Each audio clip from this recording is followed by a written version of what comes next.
অনেকটাই বিশ্বাস করছি বা আগে মাঝখানেও খুব বিশ্বাস করতাম।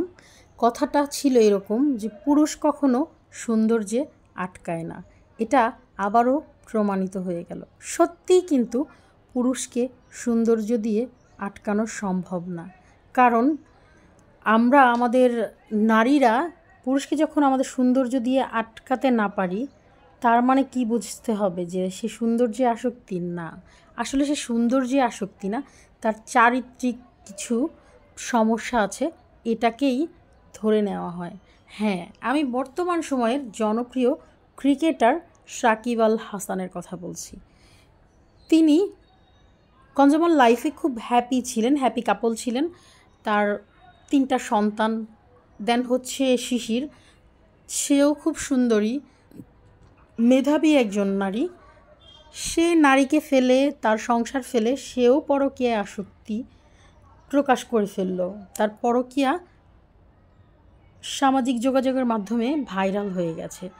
তো শিশির এবং হচ্ছে নাফিস কামাল, এই দুইজনকে যদি কম্পেয়ার করা হয়, তাহলে আপনি একবার দেখেন যে শিশির এবং হচ্ছে নাফিসা কামাল, এই দুজনের ভিতরে পার্থক্যটা আপনি নিজেই বুঝে যাবেন। যারা ইতিমধ্যে দেখেছেন নাফিসা কামালকে এবং হচ্ছে শিশিরকে, তারা অবশ্যই মনে মনে বলছেন বা সরাসরি কারোর সাথে বলছেন, শেয়ার করছেন যে সাকিব আল হাসান এটা কী করলো, এটা কী করলো, এটা কিছু হইল। এমনকি অনেক গণমাধ্যমে এটাও বলতেছে যে ঘরে বিরিয়ানি রেখে সে পান্তা ভাত খাইতে বের হইছে, এরকম কথাও লোকেরা বলা বলি করতেছে। যাই হোক, এগুলো আসলেই আমি বলবো, এগুলো আসলেই মানুষকে সৌন্দর্য দিয়ে কখনো ধরে রাখতে পারে না।